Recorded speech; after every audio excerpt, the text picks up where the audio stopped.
Assalamualaikum warahmatullahi wabarakatuh.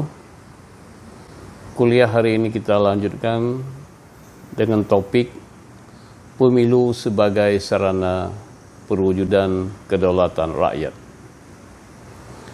Dalam kesempatan yang lalu kita telah membahas sekilas mengenai kedaulatan rakyat yang menurut Undang-Undang Dasar bahwa kedaulatan rakyat dilaksanakan menurut Undang-Undang Dasar ini.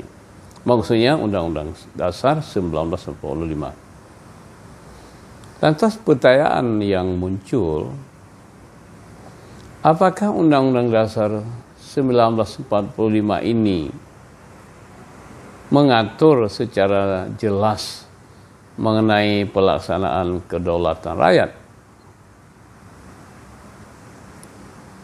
Untuk menjawab pertanyaan ini, maka kita bahas dalam topik pemilihan umum sebagai sarana kedaulatan rakyat. Kalau kita teliti dalam ketentuan pasal-pasal, ternyata bahwa pelaksanaan kedaulatan rakyat yang diatur dalam Undang-Undang Dasar ini masih sangat tidak teratur. Misalnya,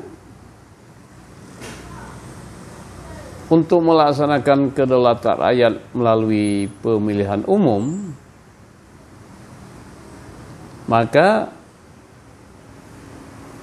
ternyata bab tentang pemilihan umum ini baru ada dalam perubahan ketiga Undang-Undang Dasar tahun 2001 yang lalu.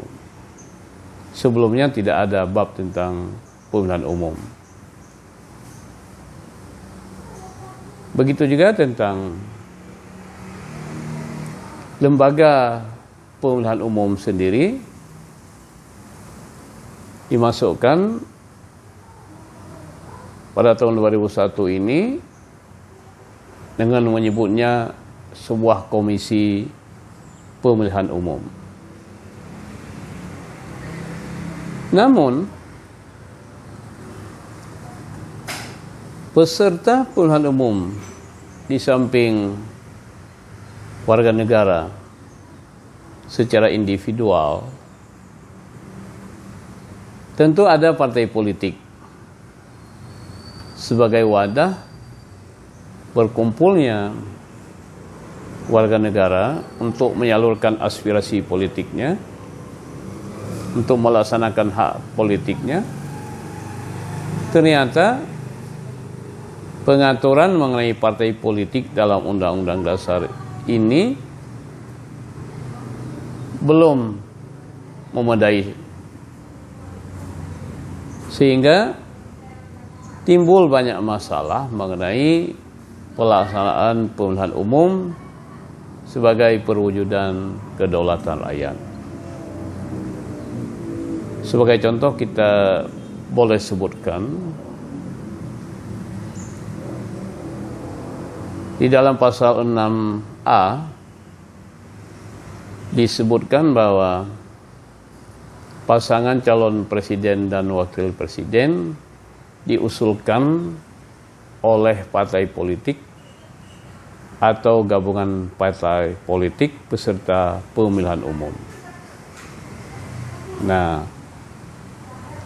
partai politik atau gabungan partai politik yang mestinya ini diatur garis-garis besarnya di dalam Undang-Undang Dasar.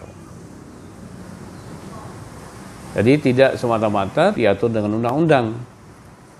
Karena undang-undang ini merupakan produk politik yang sangat penting dan mengatur juga persoalan politik yang merupakan realisasi dari kedaulatan rakyat. Kemudian timbul masalah sini mengenai pasangan calon presiden dan wakil presiden oleh partai politik atau gabungan partai politik tanpa penetapan mengenai ambang batas suara partai politik peserta pemilu, yang kita sering dengar dengan istilah presidential threshold. Ini menjadi masalah. Ketika misalnya undang-undang tentang pemilihan presiden dan wakil presiden menetapkan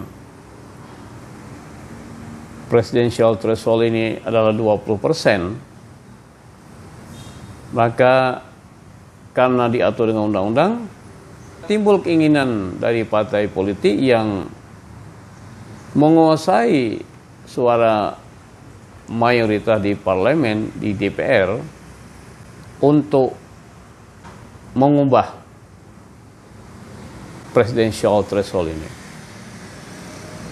Jadi seharusnya ini sudah ditetapkan dalam undang dasar, tidak lagi diberi kesempatan untuk diutaati oleh DPR.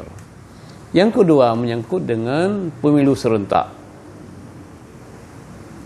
bahwa dalam Undang-Undang Dasar Perubahan ini pasal 22E telah ditetapkan bahwa pemilihan umum dilaksanakan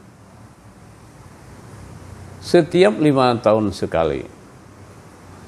Ini mengandung penafsiran yang sangat banyak,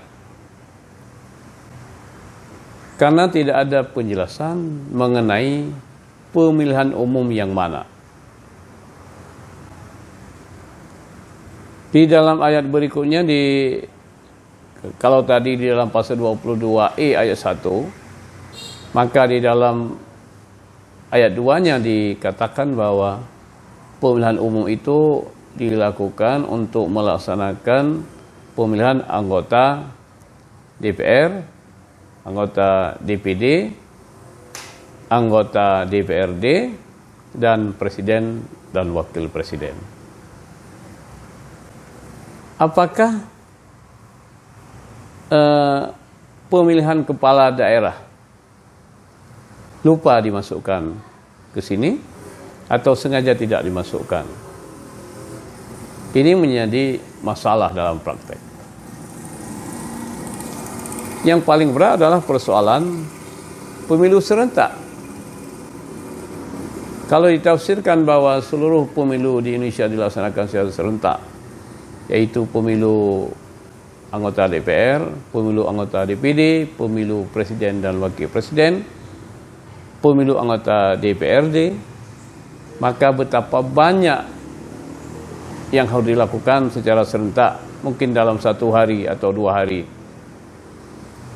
Untuk saat sekarang misalnya, Indonesia terdiri dari 514 kabupaten kota. Coba kita bayangkan betapa rumitnya menyelenggarakan pemilu serentak di 514 kabupaten kota,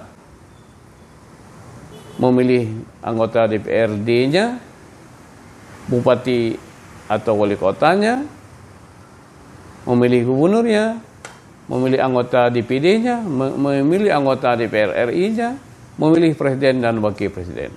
Kalau ini dilaksanakan serentak, ini akan sangat menyulitkan. Dan ini telah menjadi polemik yang terus-menerus digulirkan.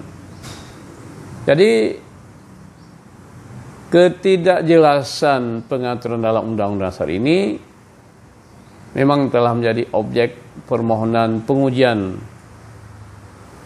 pada Mahkamah Konstitusi. Tapi ini juga tidak menyelesaikan masalah. Karena Mahkamah Konstitusi juga tidak mampu menafsirkan ketentuan pemilu serentak itu.